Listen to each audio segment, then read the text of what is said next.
Y dice primero a los Corintios, capítulo 1, versículos del 1 al 3. Pablo, llamado a ser apóstol de Jesucristo por la voluntad de Dios, y el hermano Sóstenes, a la iglesia de Dios que está en Corinto, a los santificados en Cristo, llamados a ser santos con todos los que en cualquier lugar invocan el nombre de nuestro Señor Jesucristo, Señor de ellos y nuestro. Gracia y paz a vosotros, de Dios nuestro Padre y del Señor Jesucristo. ¿Qué es lo que Dios quiere de la iglesia y qué es lo que Dios demanda de la iglesia? En estos días me topé con una publicación de un amigo que escribió un libro, y el libro, parte del título del libro es Una fe simple. Pero el libro advierte una fe simple y sencilla.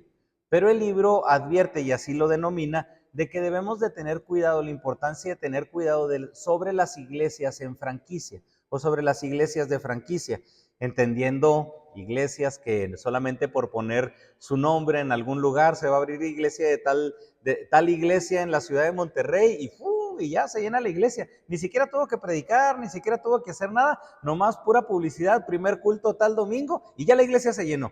O ya el edificio de una manera más correcta ya se llenó. Si se abre una iglesia, una franquicia conocida aquí en Chihuahua, ya la iglesia sin tener que hacer nada, el edificio el domingo va a estar lleno.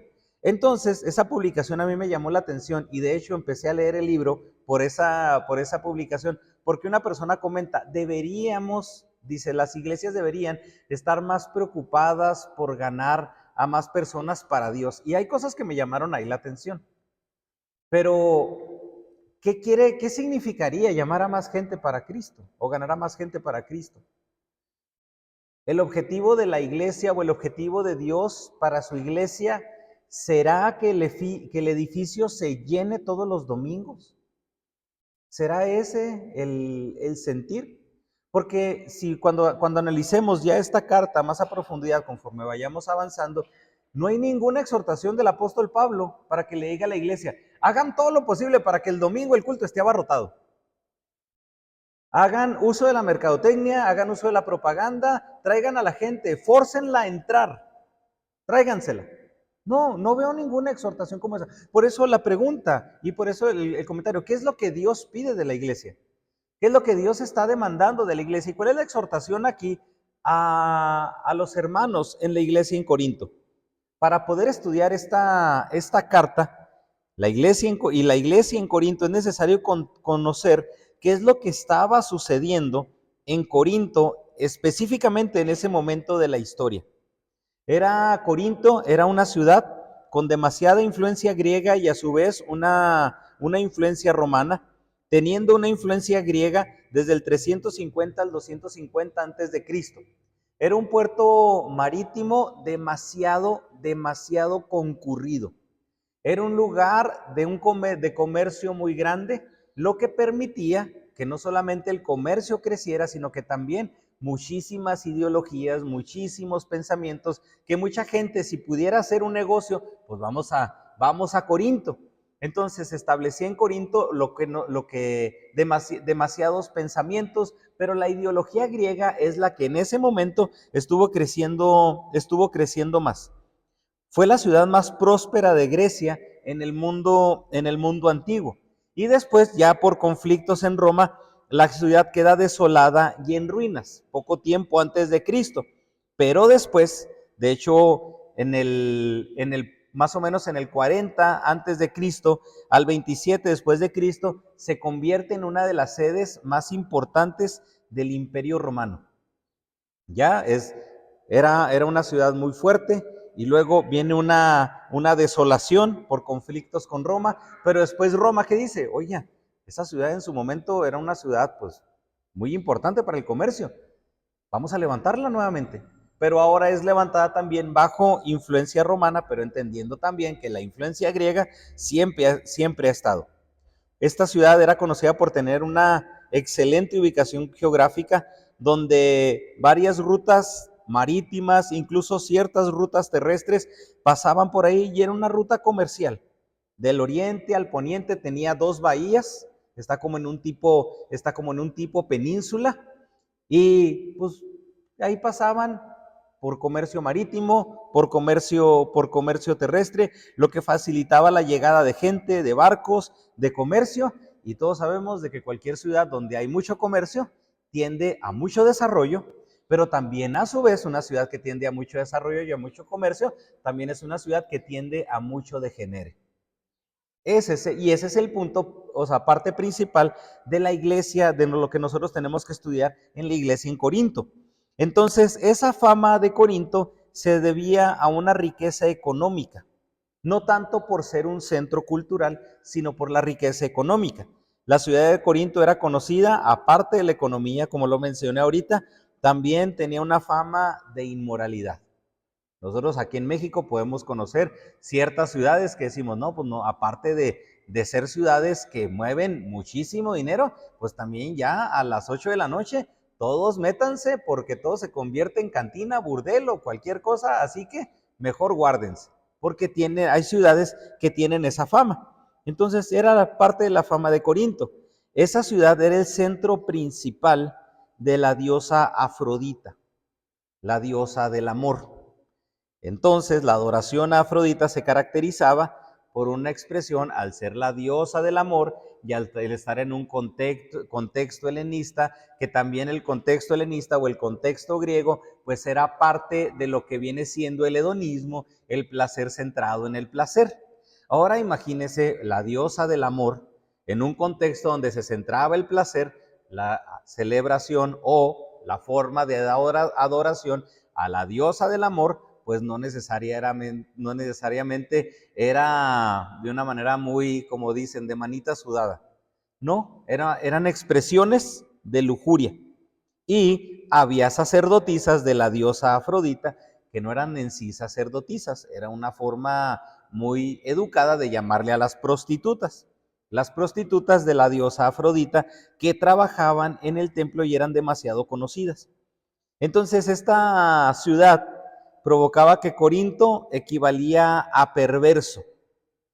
¿Tiene importancia esto? Sí, porque cuando Pablo manda que la mujer calle en la congregación, no es un mandamiento machista que tenía que ver con quitarle valor a la mujer, sino que se menciona que sacerdotisas o prostitutas de la diosa Afrodita se habían convertido al evangelio. Y lo que nosotros tenemos siempre, o generalmente la concepción de la gente, cuando viene a los pies de Cristo, trata a veces de reproducir ciertos criterios de adoración.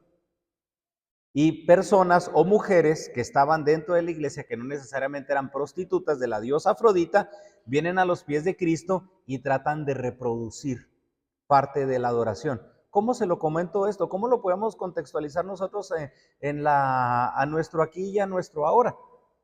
Aquí nosotros los cantos que tenemos, pues son cantos adaptados a parte de nuestra cultura. Si usted va a la ciudad de Ojinaga, donde nos ha tocado compartir la palabra de Dios en las iglesias de allá, usted escucha las alabanzas de la iglesia, de las iglesias en Ojinaga, y no son similares aquí. No, allá son con bajo sexto, son con acordeón, y dice uno, mira qué suave. Y luego todavía en la iglesia del Calvario de Ojinaga, allá se congrega familiares de Nacho Galindo. Y en ocasiones va Nacho Galindo y canta ahí. Así que no, pues es imposible estar alabando allá en la iglesia en Ojinaga sin estar moviendo el pie. ¿Esto por qué lo comento? Porque cuestiones del contexto social no podemos evitar traerlas a la iglesia. Es la música que escuchan allá y para ellos es lo común. Entonces, ¿qué sucede? Así adoran con ese estilo de música. Y obviamente, pues hermano, no podemos decir que es malo, es lo que ellos conocen.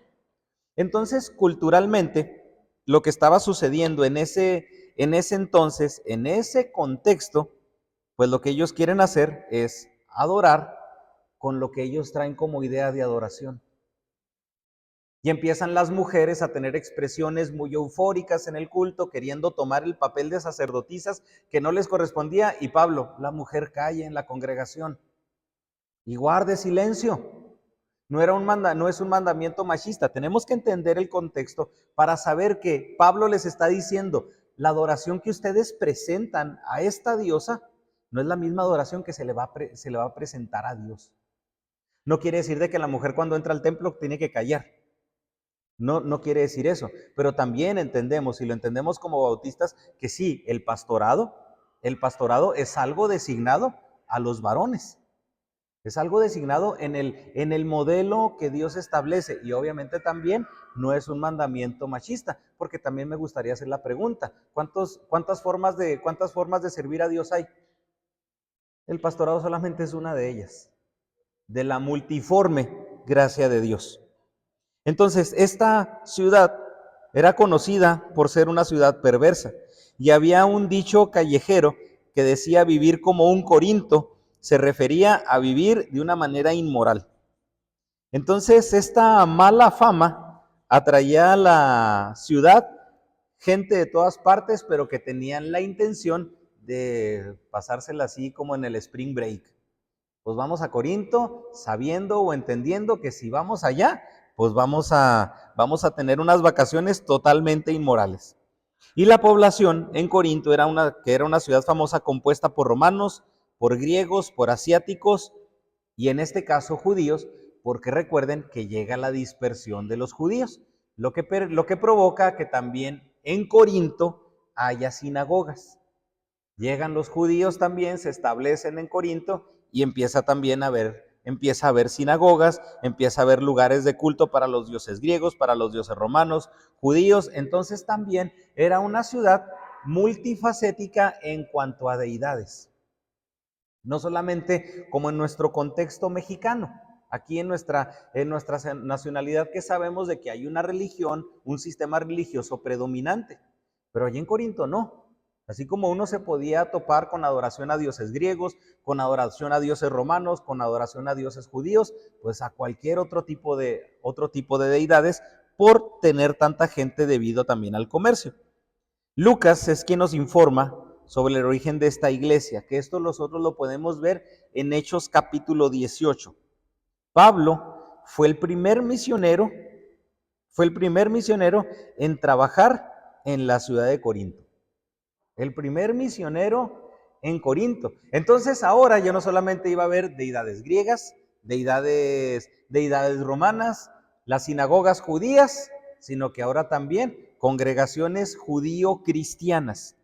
Él fue el que hizo el primer misionero a Corinto. En Hechos 18 nos dice que en su segundo viaje misionero llega Pablo a esta ciudad, se hospedaba en la casa de Priscila y Aquila, una pareja judía que fueron emigrantes romanos. También nosotros podemos ver el nombre de Priscila y Aquila en las salutaciones de Romanos capítulo 16.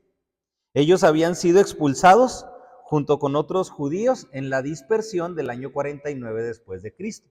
Recuerden, hay esta dispersión, entonces judíos, cristianos tienen que abandonar la ciudad, y Pablo llega a la casa de Priscila y Aquila y en la sinagoga local llega a ser esta sinagoga como el tipo centro de operaciones de Pablo, porque Pablo duró algo de tiempo, bueno, exactamente en esta parte, año y medio en la iglesia en Corinto, 18 meses. Entonces, durante todo ese tiempo, y por ser una ciudad importante, pues la hace así como que ese centro, pues donde de aquí vamos por ahorita, en este año y medio, de aquí vamos a empezar a coordinar las cuestiones misioneras. Entonces, Pablo empieza a estar en la sinagoga, se empieza a reunir con los judíos, pero empieza a haber resistencia de los líderes de la sinagoga. Entonces Pablo, después de esta resistencia de los líderes religiosos en la sinagoga, se va a una casa cerca. Y la casa cerca que estaba en la sinagoga era nada más y nada menos de un Tito llamado el Justo, un gentil simpatizante del culto judío, al que posteriormente Pablo escribió una carta. Tito probablemente era originario de Corinto, y el mensaje de Pablo, junto con la ubicación también, pues habla o nos da a entender que ya la oposición de los judíos va a crecer. Lo que ocasiona siempre el cristianismo, hermano. Llega Pablo y no solamente hay ya una discusión con los griegos, que sabemos de que pues en cuanto a la cuestión hedonista, pues la Biblia pues, nos puede hablar mucho en relación a no darle rienda suelta a la carne. Y luego estaba la discusión con los griegos, la discusión con los romanos, pero ahora también con los judíos, porque recuerde lo que hemos estudiado en historia de la iglesia, los judíos que se reunían en sus sinagogas, que ellos todavía esperaban al Mesías, que guardaban las tradiciones judías, pero también los judíos cristianos que guardaban las tradiciones judías, pero que ellos ya reconocían a Jesús, como Mesías. Entonces Pablo, predicando de Jesús, de la resurrección, del que ya había venido, y los judíos cristianos, ¿por qué nos hablas de ese Jesús si el Mesías todavía no llega? Entonces también hay una oposición por parte de los judíos, y es donde ya se empieza a establecer la iglesia en Corinto, porque ¿dónde creen que llega Pablo a predicar en Corinto? A la sinagoga. Después, Crispo, originario de ahí de la sinagoga principal, incluso de los ancianos, se convierte después junto con otros integrantes en la sinagoga. Y el ministerio del apóstol Pablo en Corinto fue de 1 año y medio, lo mencioné ahorita, y podemos ver en Hechos capítulo 18 cómo incluso parte de la situación social ayuda a que el mismo evangelio en Corinto se siga predicando. Hechos capítulo 18, versículos del 12 al 15. Hechos 18, 12 al 15. Pero siendo Galión procónsul de Acaya, los judíos se levantaron de común acuerdo contra Pablo y le llevaron al tribunal diciendo: este persuade a los hombres a honrar a Dios contra la ley. Y al comenzar Pablo a hablar, Galión dijo a los judíos: si fuera algún agravio o algún crimen enorme, oh judíos, conforme al derecho, yo os toleraría. Pero si son cuestiones de palabras y de nombres y de vuestra ley, vedlo vosotros, porque yo no quiero ser juez de estas cosas. Lo que les comenté ahorita. Empieza a haber una problemática entre la predicación o lo que se enseñaba en la sinagoga judía y lo que Pablo llega a hablar. Pablo empieza a hablar de Cristo, de la resurrección, empieza a hablar lo que nosotros conocemos o lo que nosotros vimos como el ministerio de Jesús sobre el arrepentimiento, y resulta que empieza a haber una pequeña división entre los judíos y los judíos cristianos ahora. Entonces los judíos van con Galión, procónsul. Oye, tú estás a cargo aquí de las leyes, o sea, tú como una autoridad romana, te pedimos por favor que a este Pablo no lo botes de aquí. ¿Y qué hace Galión? Pues Galión dice, pues no entiendo estas cuestiones, o sea, son cuestiones religiosas, son cuestiones de ustedes, son cuestiones internas de su religión, de su denominación. Esto no me afecta al pueblo. Con esto no hay peligro de que se vayan a levantar en armas, de que se haga un tipo de guerra civil. Por lo tanto, ¿saben qué? No voy a atender esto. No voy a atender esto. Esto es una cuestión interna. Así que, judíos, ustedes pueden predicar en la sinagoga lo que ustedes creen, pero entonces si Pablo quiere también compartir, yo no se lo voy a negar, porque esto es una cuestión interna. Si se dividen, pues divídanse, pero los dos pueden seguir compartiendo lo que creen, siempre y cuando no haya una revuelta. Entonces, fíjese, qué maravilloso. ¿Eso qué provoca? Que Pablo tenga permiso abierto para poder seguir predicando y enseñando. Entonces, esto provoca que el cristianismo sí se viera como una división del judaísmo y que fuera legal, porque no atentaba contra ninguna ley del Imperio Romano. La ley romana la protegería siempre y cuando se mantuviera el orden público. Y como aquí no se estaba alterando el orden público, sino que era una cuestión nada más interna de la sinagoga, Galión dice, no hay problema, los dos pueden seguir predicando y si se dividen, mientras no afecte, no hay problema. Entonces, en los 10 años de actividad apostólica, Pablo se ve beneficiado por esta protección. Imagínense, entonces Pablo estuvo en Corinto, salió, pero entonces eso permitía que la misma iglesia en Corinto pudiera seguir predicando con total libertad. En el 52 después de Cristo, Pablo regresa a Éfeso y se encuentra en Éfeso Pablo durante 3 años. Y durante esos 3 años de estancia en Éfeso es cuando Pablo escribe esta carta. Es cuando Pablo ahora escribe la carta a los Corintios. Y esta fecha, pues si Pablo se ve en el 52, posiblemente le escribe en el 55. Cuando Pablo llega a Corinto fue escrita en el 55, cuando Pablo, después de su viaje misionero, se le unieron a su trabajo Aquila, Priscila, Timoteo y Silas. Si usted quiere conocer un poco de lo que es el trabajo del apóstol Pablo en Corinto, ahí está Hechos capítulo 18, que es lo que nos relata lo que sucedió con Pablo en Corinto. Entonces, cuando se le unen Aquila, Priscila, Timoteo, Silas, esto lo vemos en Hechos capítulo 18, versículos del 1 al 5. 18 meses en Corinto, y Pablo comienza su ministerio de 3 años en Éfeso. Ahora, eso lo vemos en Hechos capítulo 19 y capítulo 20. Pero mientras está en Éfeso, Pablo manda un mensaje a Corinto. Podemos leer en 1 Corintios 16, 17 al 18, capítulo 16, versículos 17 al 18, que dice: me regocijo con la venida de Estéfanas, de Fortunato, de Acaico.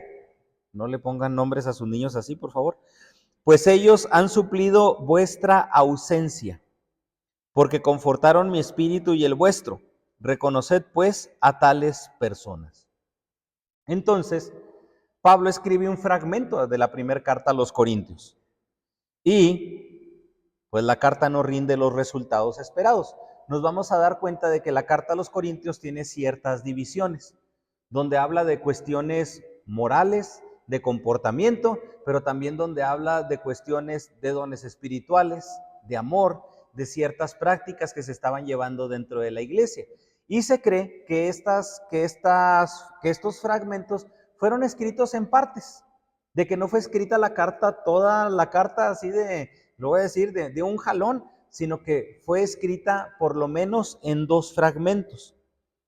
El apóstol después, después, esta carta no recibe esos resultados. Pablo recibe más informes y es donde Pablo ahora escribe la segunda carta a los Corintios. Parte de la segunda carta a los Corintios.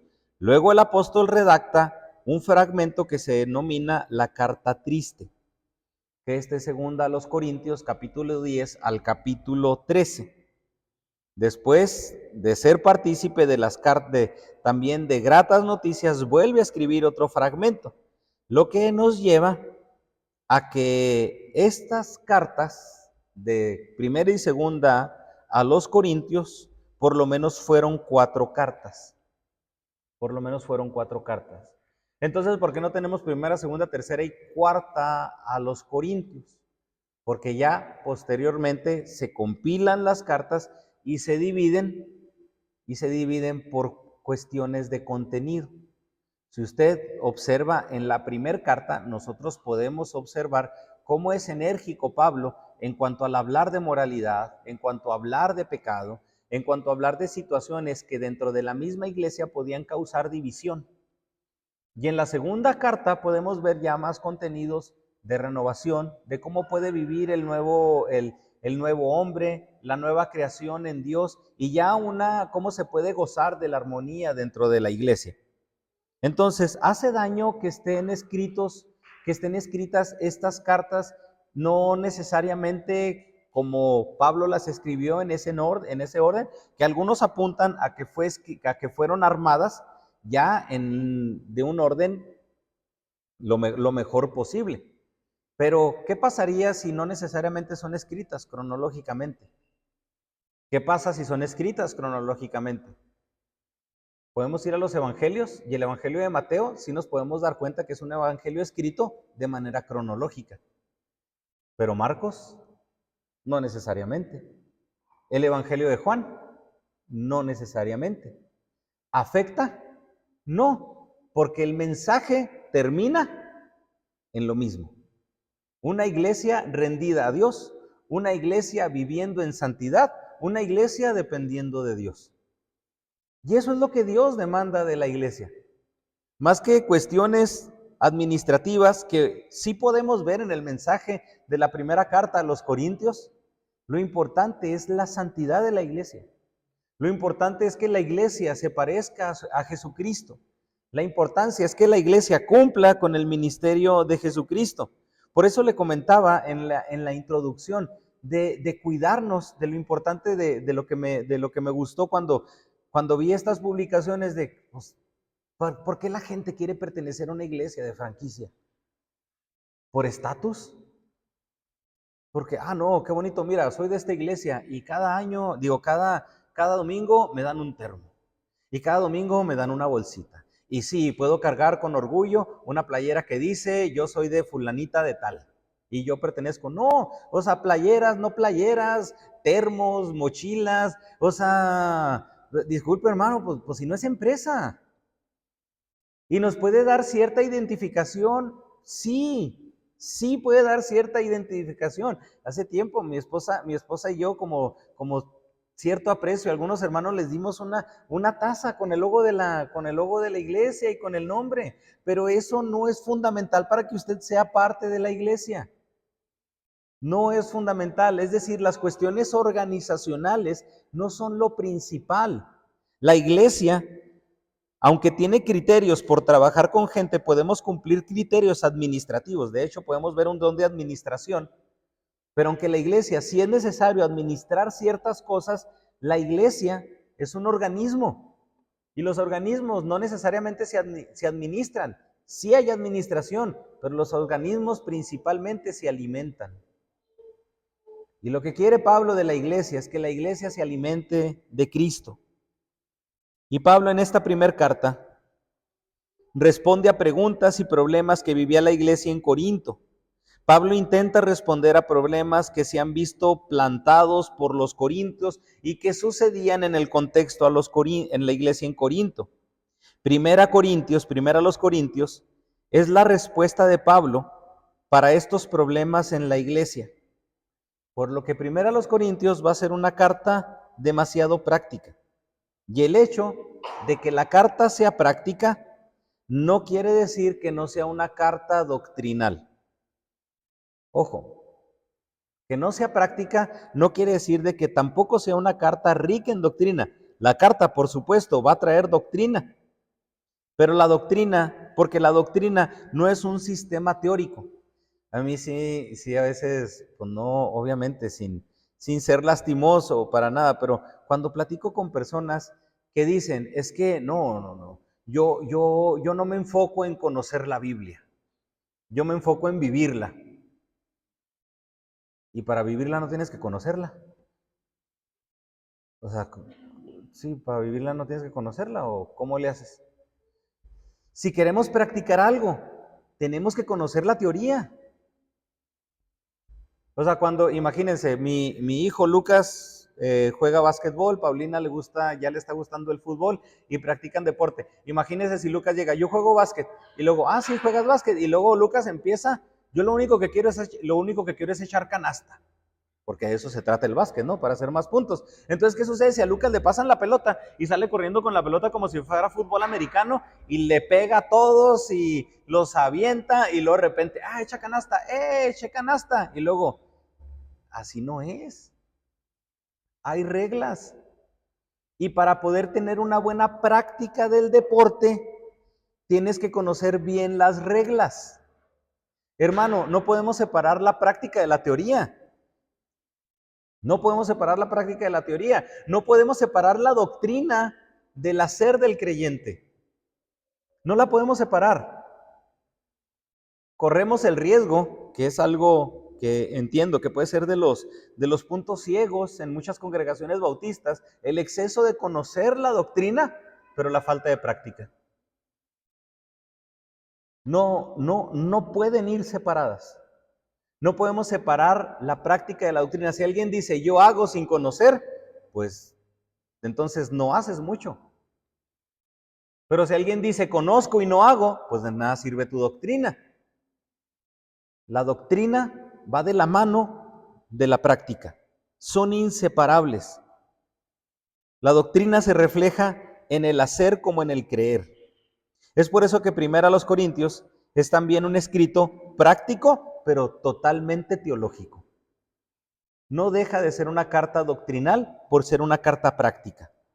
Esta carta aparecía en la lista más antigua de los escritos neotestamentarios.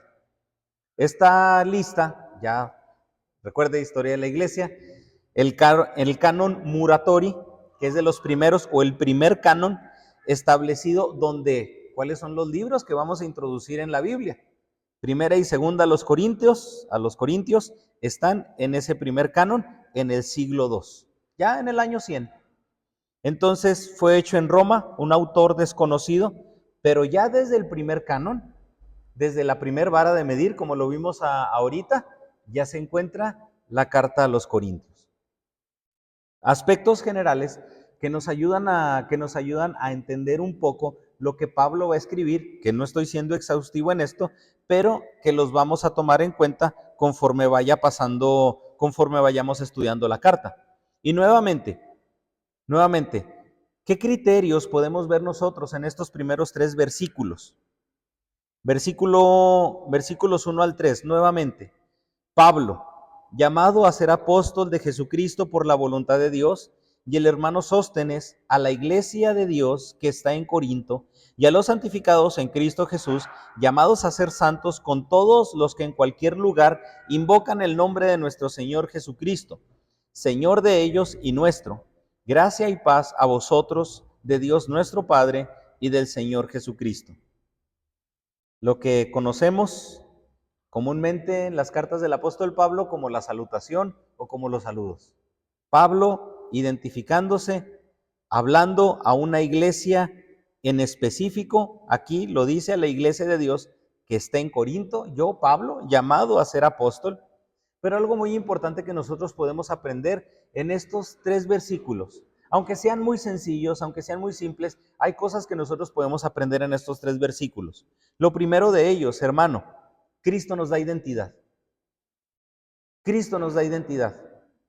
Pablo, llamado a ser apóstol de Jesucristo por la voluntad de Dios.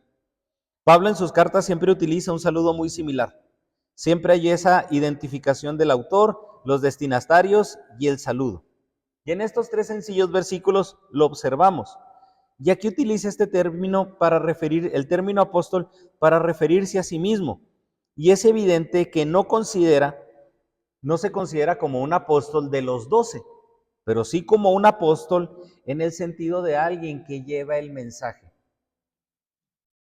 ¿Cuál es la identidad de Pablo? ¿Qué conocemos nosotros de Saulo por el libro de los Hechos?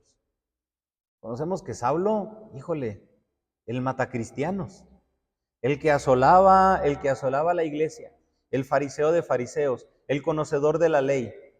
¿Cómo podíamos definir a Pablo incluso en ese momento?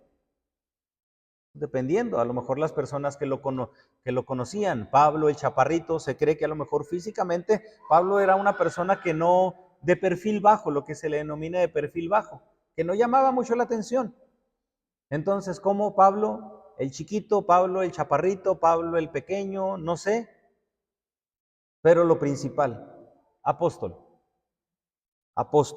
¿Por qué? A ver, Pablo, ¿por qué te denominas apóstol? Por voluntad de Dios. Por voluntad de Dios. Hermano, ¿qué es lo que nos da identidad? ¿Tú eres cristiano? ¿Por qué? ¿Porque vas a la iglesia? No. Soy cristiano por voluntad de Dios. Porque en su voluntad Él me salvó. Porque en su voluntad Él me rescató. Y son identidades que van a reforzar la personalidad, el carácter y a la misma persona.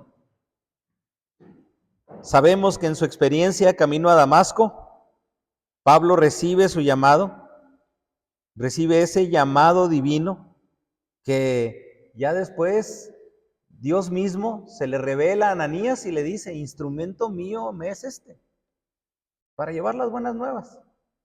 Pero Pablo, no viene el diálogo completo de Ananías, pero se va a convertir, pero es Pablo, es Saulo, Señor. Sí, pero es el matacristianos, pero ya es llamado. Hermano, la identidad en Cristo puede más que nuestro pasado. Y esto es algo que Pablo va a recalcar en esta carta. La identidad en Cristo puede más que nuestro pasado. Es una identidad que incluso tiene que afectar a nuestro presente. Aunque el apostolado de Pablo era cuestionado por algunos en Corinto, así como muchos pueden cuestionar el llamado de muchos. Así en primera instancia, ay, mira que se convirtió fulanito. Y sí, pues muchos lo pueden cuestionar. ¿De qué es cuestión? Pues de tiempo. Mencionan que cuando el hermano Carlos Spurgeon empieza a pastorear su congregación en Inglaterra, se acerca a una mujer y le dice: yo no puedo confiar en usted porque usted es muy joven y no tiene experiencia. Y que Carlos Spurgeon le responde a la hermana: eso es algo que únicamente lo podremos solucionar con el tiempo. Híjole, y es donde uno dice, imagínese si nos tuviéramos que esperar a que una persona tuviera toda la experiencia para que pudiera trabajar o ser usada por Dios. Muchos no seríamos ministros, muchos no seríamos predicadores, muchos no seríamos siervos de Dios. Porque sabemos que Dios nos va transformando también conforme vamos aprendiendo, trabajando y caminando. Pero sigue la identidad en Cristo.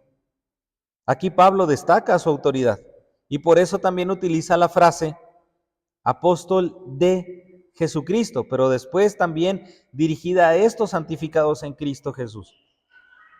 La identidad de Cristo le da a sus hijos, la identidad que Cristo le da a sus hijos está por encima de todo. Nuestro nombre nos identifica, ¿verdad? Cuando usted se presenta y dice su nombre, pero la autoridad en Cristo va por encima de su nombre. La autoridad y la identidad de Cristo va por encima de su profesión, de su estado civil, de su hobby, de su carácter. La identidad en Cristo va por encima de todo, porque la identidad en Cristo altera todo. Qué maravilla cuando decimos, busco a tal trabajador, oye, ¿me puedes recomendar a tal persona de tal profesión? ¿Y qué decimos? Pero que sea cristiano. Porque el hecho de decir que sea cristiano, sabemos de que eso altera la práctica de la profesión. La identidad en Cristo está por encima de todo. Segundo, somos hermanos colaboradores. Yo sé que se presta, en las lecturas del Nuevo Testamento, se presta para que se vea a Pablo como el super cristiano, como el super Pablo. Pero aquí Pablo menciona que está escribiendo la carta junto con alguien. Está dando este mensaje junto con alguien. Pablo, llamado a ser apóstol de Jesucristo por la voluntad de Dios, y el hermano Sóstenes. Hermano, Cristo le da identidad a su iglesia. Pero en esa identidad que Cristo le da a su iglesia y que todos somos cristianos, todos somos colaboradores. Sóstenes. Y luego todavía hermano. ¿Por qué se utiliza la palabra hermano? Aquí es importante comprender, conocer esto, porque en cuestiones de cultura general se dice, es que Jesús no tuvo hermanos. Jesús no tuvo hermanos, porque el hecho de decir que Jesús tuvo hermanos se desacreditaría una enseñanza de María siempre virgen. Entonces se dice, no, es que Jesús no tuvo hermanos. En ese entonces se le llamaba hermanos a los parientes cercanos. No, a los hermanos se les llamaba hermanos. Porque la palabra hermanos en el griego, adelfos, así es la palabra en griego, la palabra hermanos quiere decir de la misma matriz. Son hermanos porque salieron de la misma matriz.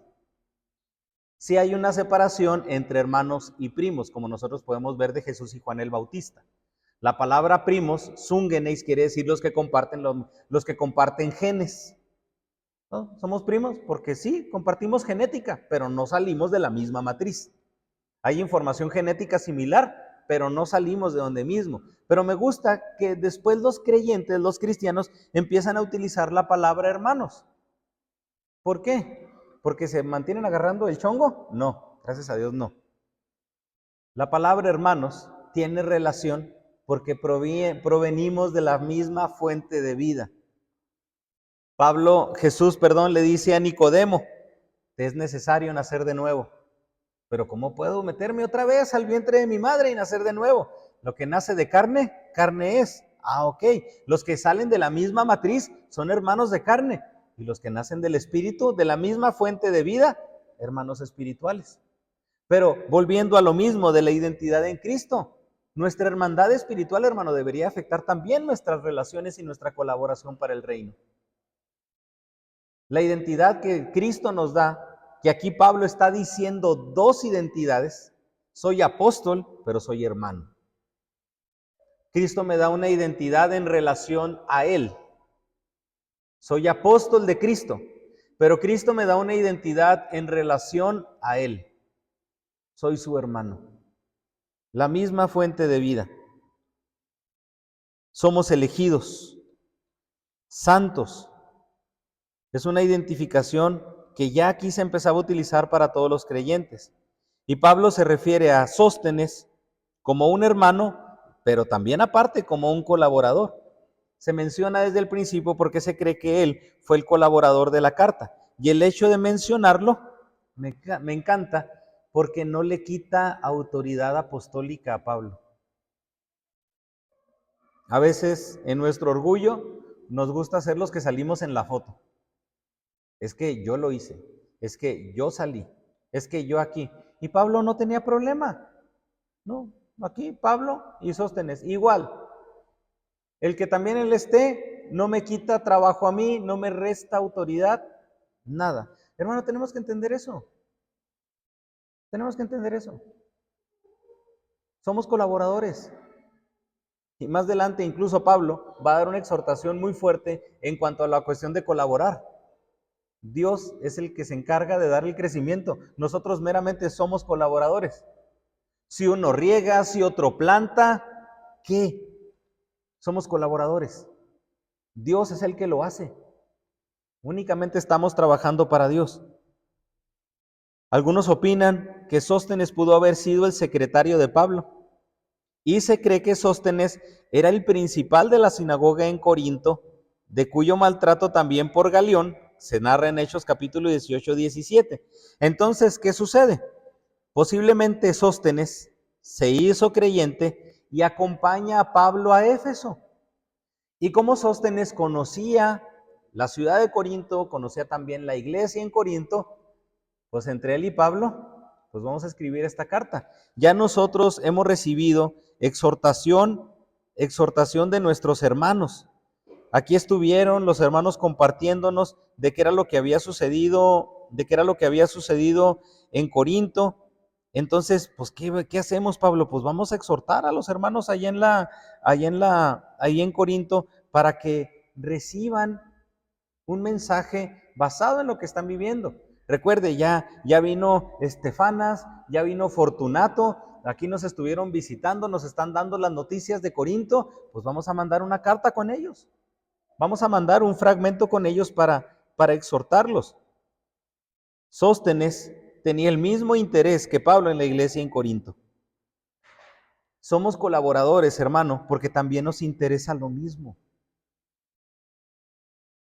Hay un conflicto cuando cada quien tiene intereses diferentes. De hecho, así lo podemos llamar, ¿no? Es que, ¿qué hubo? Un conflicto de intereses. Hermano, ¿garantiza un conflicto de intereses? Obviamente, si vamos a estar enfocados en cosas diferentes. No, hermano, es que hay que enfocarnos en hacer actividades, en esto y en lo otro, y botecitos. Y bueno, pues, hermano, pues sí, pero es lo secundario. No lo voy a hacer lo principal y no voy a discutir por eso. Mientras la palabra de Dios se predique y sea la prioridad, creo que no va a haber conflicto de intereses. Va a haber conflicto de intereses cuando usted le deje de dar prioridad a la palabra. Y ore para que yo como pastor siempre tenga como prioridad el compartir la palabra. Somos colaboradores y no tiene por qué haber un conflicto de intereses. Se sugiere, que Sóstenes se había hecho creyente y estaba totalmente interesado, y Pablo lo menciona aquí en esta carta también por ser conocido en la iglesia en Corinto. Hermano, al ser colaboradores tampoco trabajamos solos en la obra. Dios nos da la bendición de ser colaboradores, de labor, colaboradores. Trabajamos juntos. Y como lo hemos dicho muchas veces, nunca hay llaneros solitarios. Cristo nos da identidad, somos hermanos y somos colaboradores. Y algo maravilloso, hay alguien a quien bendecir. Hay alguien a quien bendecir. Cristo es la base de nuestro llamado, porque Él es el que da el llamado, Él es el que da identidad, apóstol por Jesucristo. Somos hermanos, colaboradores. Cristo es el que nos ha hecho hermanos. La base es Cristo. Soy apóstol por Cristo, soy llamado por Cristo, soy tu hermano por Cristo. Pero también, dentro de todo esto, hay alguien a quien bendecir. A la iglesia de Dios que está en Corinto. A la iglesia, a un grupo específico. A los santificados en Cristo Jesús, llamados a ser santos, con todos los que en cualquier lugar invocan el nombre de nuestro Señor Jesucristo.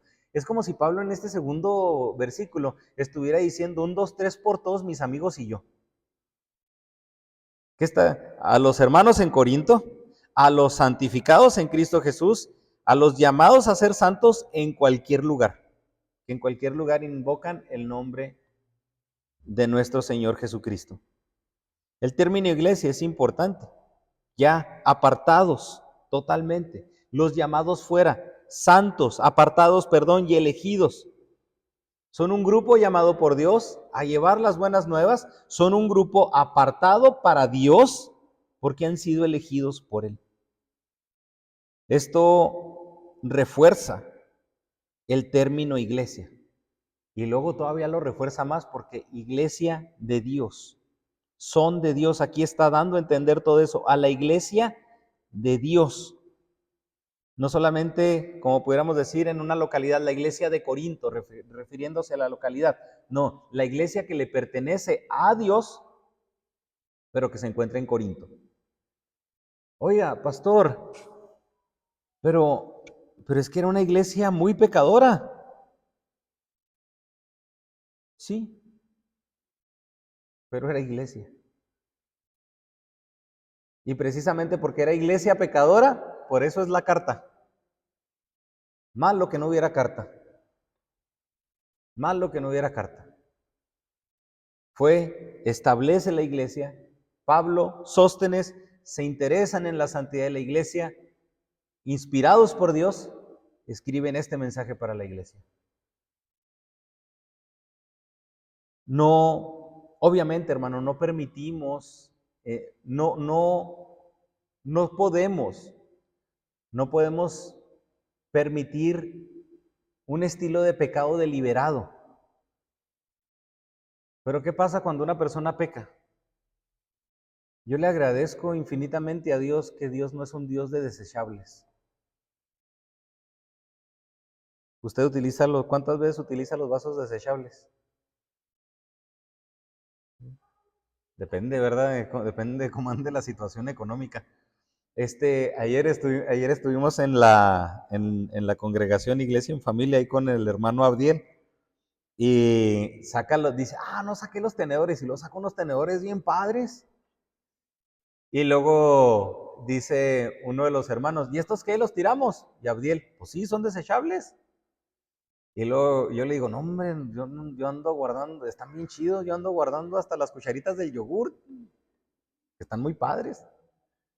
Son desechables, o sea, son para usarse una vez y tirarse. Y Dios es un Dios de restauración. Dios no desecha a la iglesia en Corinto por pecar. Dios restaura a la iglesia en Corinto porque es de Él.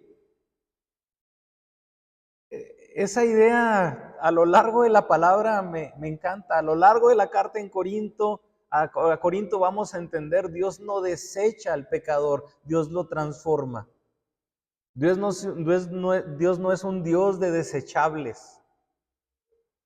Dios es un Dios de restauración. Dios es un Dios de transformación. Dios es un Dios que santifica al pecador. Porque si no, no habría oportunidad para el pecador.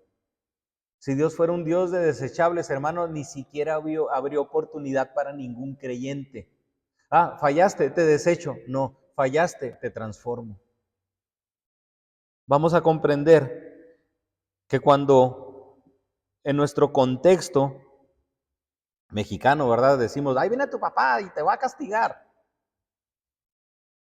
Y a veces crecemos con esa concepción de Dios. Híjole, me equivoqué, Dios me va a castigar, ¿verdad? Así como, híjole, me equivoqué y me porté mal, mi papá me va a poner una, híjole, mi papá me va a castigar. La palabra de Dios, esta carta nos va a ayudar a cambiar esa concepción. En vez de llegar a pensar, pequé y Dios me va a castigar, debería ser al revés. Ahí enseguida de la repisa del mueble que tengo en la cama, ahí tengo ahorita una alcancía rota, un balón también ahí mocho, porque ahí Paulina me los deja para que los pegue. Y de repente hay más cosas. O sea, ese es así como que el centro de reparación, ¿verdad? Paulina se rompe, papá, arréglalo. A mí me encantaría ver a Dios así. Rompí la alcancía. ¿La voy a esconder para que mi papá me regañe? No. Rompí la alcancía. Se la voy a dar a mi papá para que la arregle. Piense en esa alcancía como las cosas en las que usted falla. Pequé. Y como Adán y Eva, voy a ocultar mi desnudez, voy a ocultar mi pecado. No. Pequé. Tengo que ir ante Dios para que Él lo arregle. ¿Se fija cómo cambia la concepción y cómo nos da esperanza la palabra de Dios? Eso nos quita, eso nos dejamos de lado de ver a Dios como un Dios castigador, de que, híjole, pequé y Dios me va a castigar. No, pequé, solamente Dios me puede ayudar. Eso es lo que Pablo espera de la iglesia en Corinto y por eso le escribe esta carta. Por eso en esta porción se entiende que Dios es el que llama a Pablo, se entiende que somos colaboradores, pero la mayor bendición que puede tener la iglesia es reconocer que hay restauración, que hay salvación y que hay santidad en Cristo. Estas palabras no solamente dan identidad a la iglesia, sino que también le dan un propósito. Estamos, obviamente, en una sociedad, usted puede estudiar de un movimiento que se llama iglesia emergente. Así lo puede googlear. Ya he hablado de la iglesia emergente anteriormente. Y es un término que se utiliza para hacer llamativo, bueno, no en sí, somos una iglesia emergente, pues no lo van a poner así como tal. Pero usted puede encontrar iglesias con eslogans de, vente, aquí somos tu familia. Vente, aquí hay un lugar para ti, un lugar donde puedes ser aceptado, un lugar donde puedes ser amado. ¿Es buena la idea? Por supuesto que sí. Pero cuando viene el leproso de Marcos capítulo 1 y le pide a Jesús que si lo puede sanar, ¿qué hace Jesús? Sí lo toca, dignificando al leproso, pero no lo dejó leproso. A la mujer de flujo de sangre no la dejó con el flujo de sangre. A los ciegos no los dejó ciegos. A los paralíticos no los dejó arrastrándose. Te acepto como eres, pero te transformo. Esa es una verdad que nosotros podemos ver, maravillosa del Evangelio. Te acepto con tu pecado, iglesia en Corinto, pero necesitas venir a mí para poder transformarte. Ese es lo que le falta a la iglesia emergente. Sería diferente, un lugar donde puede ser aceptado y transformado. Un lugar donde va a entrar un poncho pecador, pero va a salir un poncho restaurado. un lugar donde hay restauración y donde hay un proceso de santificación, entendiendo de que siempre es la obra de Dios la que debe de actuar en la iglesia.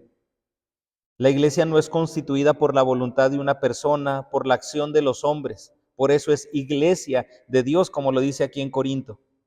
Es importante notar que la santificación de Dios llega a las personas únicamente por medio de Cristo. Solo por una fe y una obra redentora de Cristo puede llegar la santificación de la iglesia. Por eso Pablo recalca en Cristo. El versículo 2, a los santificados en Cristo Jesús, llamados a ser santos, los que en cualquier lugar invocan el nombre de nuestro Señor Jesucristo. En estos primeros 3 versículos, Pablo es exhaustivo en decir que el llamado es de Dios, que la iglesia es de Dios, que la santificación es de Dios, que si invocan el nombre debe de ser el nombre de Jesucristo. Porque Cristo es la base de la iglesia. Tenemos que entender esto desde el principio, hermanos. Son hermanos llamados a ser santos. La iglesia es llamada por Dios, por el poder de Dios, y puede operar y vivir en santidad por Dios. Y me gusta porque el llamado a la santidad, aquí que está hablando, llamados a ser santos, si leemos el Nuevo Testamento, no hay un llamado a la santidad de manera individual. Siempre el llamado a la santidad es colectivo. No descarta la individualidad de la santidad. Pero lo que me encanta es eso, de que el interés de Dios es de que toda la iglesia sea santificada. ¿Y cómo se va a santificar toda la iglesia? Cuando todos particularmente dejemos que Dios obre en nosotros. Siempre que se utiliza este término de llamados a la santidad, se utiliza en una cuestión colectiva. Esto implica que la santidad no es una cualidad de un individuo. La santidad es una cualidad del pueblo de Dios. La santificación no es algo particular de un creyente. La santificación es una obra de Dios en su iglesia. Y desde ahí, oiga, ¿quién es parte entonces de la iglesia? Eso nos haría ver de que si posiblemente a una persona no le interesa su santificación, habría que cuestionar su identidad en Cristo y por ende su pertenencia a la iglesia. Está en el grupo de creyentes, está en el templo, pero no es santificado, pues no eres parte de la iglesia. Puedes ser parte de una cuestión organizacional, puedes participar, por supuesto que sí, pero cuando venga Cristo, ¿de qué va a servir esa participación si cuando venga Cristo te vas a quedar? Los llamados a ser santos aquí no están únicamente en Corintio. Pablo alude a otros grupos de creyentes en otros lugares. Y puede ser que Pablo piense en otras iglesias en el área, que también guiado por la inspiración de Dios, sea una exhortación para todos los creyentes. De tal manera que en esos cristianos, en esos llamados en todo lugar, pues no solamente ahí está trascendiendo a espacio, también es una carta que está trascendiendo a tiempo, porque nosotros también ahorita podemos ser exhortados por esa misma carta. Es a la vez factible que Pablo puede referirse a congregaciones fundadas por algunos otros hermanos, Señor de ellos y nuestro. Y eso es lo importante, Señor de ellos y nuestro, porque somos colaboradores, porque Cristo es el que da identidad. Y por último, ¿cuál es la necesidad de la iglesia? Entendiendo claramente que la necesidad de la iglesia es Cristo, pero que dice, gracia y paz a vosotros, de Dios nuestro Padre y del Señor Jesucristo. Ya aquí en estos primeros 3 versículos dijo muchas veces, Cristo, Jesucristo, Señor, porque es lo que Pablo quiere enfatizar. La necesidad de la iglesia, gracia y paz. Pablo termina la introducción de su carta con un saludo que es característico en todas las demás cartas. Gracia y paz. Es el saludo tradicional de los judíos, es paz. De hecho, entre los musulmanes, Salam aleikum, no lo pronuncié bien, ¿verdad? Pero más o menos así es la paz sea contigo. Aún entre los musulmanes. Era un saludo característico entre los judíos, la paz sea contigo. Pablo agrega ahora el término gracia al saludo, porque se daba cuenta de que la iglesia en Corinto carecía de ambas cosas. Carecía de paz y carecía de gracia. Hace tiempo, me acuerdo que hice una publicación en redes sociales. Tenemos un amigo, Abraham Cervantes, el pastor Abraham Cervantes, que estuvo compartiendo con nosotros hace tiempo. Y Abraham, comúnmente en todas sus publicaciones, correos y todo lo que Abraham escribe, utiliza viva la gracia. Viva la gracia. Y un día hice yo una publicación y una persona respondió a mi publicación. Viva la gracia, dijo el que le convenía. Así como que, no sé si el comentario era medio agrio, no sé, pero así como que se entiende que viva la gracia, dijo el que le convenía. Yo nomás le respondí abajo, hermano, la gracia nos conviene a todos. La gracia nos conviene a todos y no hay quien no necesite la gracia de Dios. Todos necesitamos de la gracia de Dios. Por eso cuando entendemos, o si entendemos esta expresión, viva la gracia, no es un uso convenenciero. Es algo necesario. La gracia es necesaria. La gracia es fundamental. Un saludo porque se daba cuenta de esta carencia en la misma iglesia. Y vamos a ver que sí, la iglesia carecía de gracia entre los mismos hermanos porque hay un conflicto cuando se está compartiendo la cena del Señor, donde nomás pensaban en ellos. Y donde vamos a poder ver en 2 Corintios que ahora ya la gracia era parte de la iglesia. No podemos, hermano, tampoco separar la paz de la gracia del obrar de Dios en nuestras vidas para beneficio de los demás. Dos de las marcas de una legítima iglesia cristiana va a ser la gracia y la paz. Va a ser la unidad en gracia y va a ser la unidad precisamente en esta paz. Ambas de origen espiritual. Yo no puedo obtener paz ni puedo ser un pacificador si no soy un hijo de Dios y si no estoy conectado a Cristo en esa unión espiritual, en esa intimidad con Él. No puedo manifestar gracia si tampoco estoy unido a Cristo. De hecho, a veces, entre más predominan mis ideas, entre más predomina mi pensamiento, entre más predomina el yo, menos gracia y menos paz.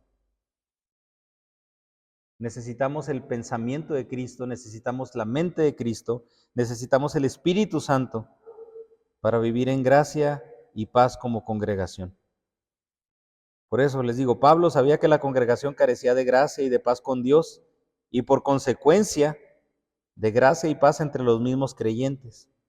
Por eso en 1 Corintios 13 habla de la permanencia del amor.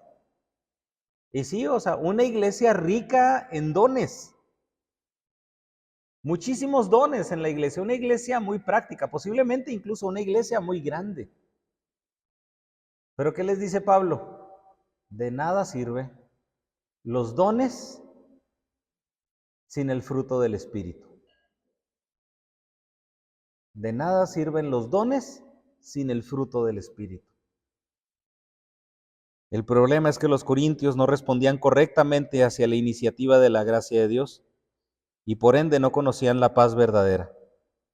Y esta es la razón por la que Pablo termina su saludo con el deseo de que los corintios, de que la iglesia en Corinto comprendiera que debe descansar en el carácter de Dios, de que debe descansar en la obra de Dios de manera interna.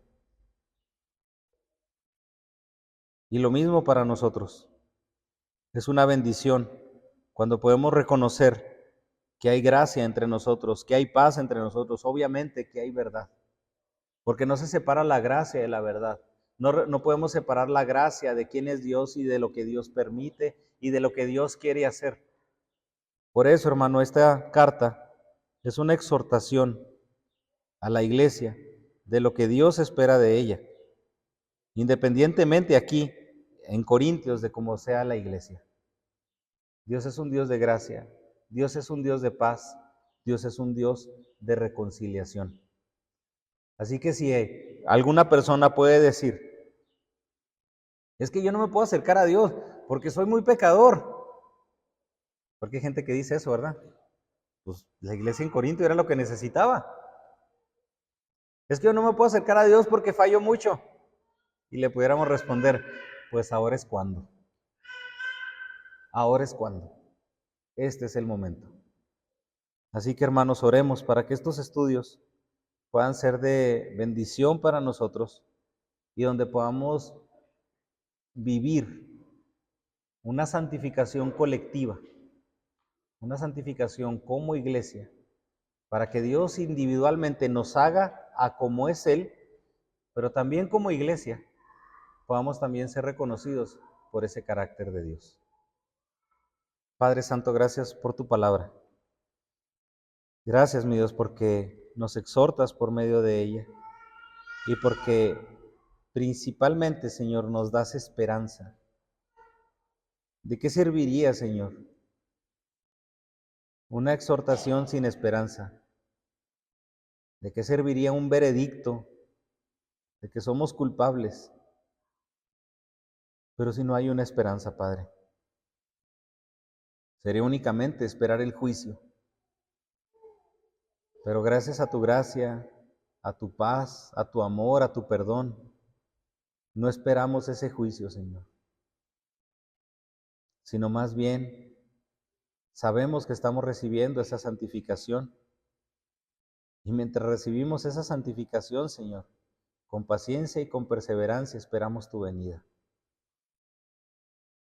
Gracias, Señor, porque, como lo decíamos ahorita, no eres un Dios de desechables. Gracias, Señor, porque insistentemente tu amor, tu misericordia, tu verdad, que van de la mano, no se separan de tus atributos. Y continuamente, Señor, ahí estás, recordando lo que quieres hacer en nuestras vidas, recordándonos que necesitamos de ti, Padre Santo. Gracias, Padre, por tu palabra y gracias, Señor, por la esperanza que podemos tener en ella. Transforma a tu iglesia, Padre.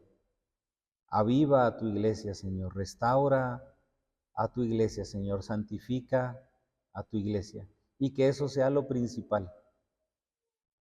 Somos una iglesia que espera ser santificada en ti. Que eso sea lo principal, Padre Santo. En tu nombre oramos, mi Dios. En ese nombre perdonador, misericordioso de tu amado Hijo Cristo Jesús. Amén.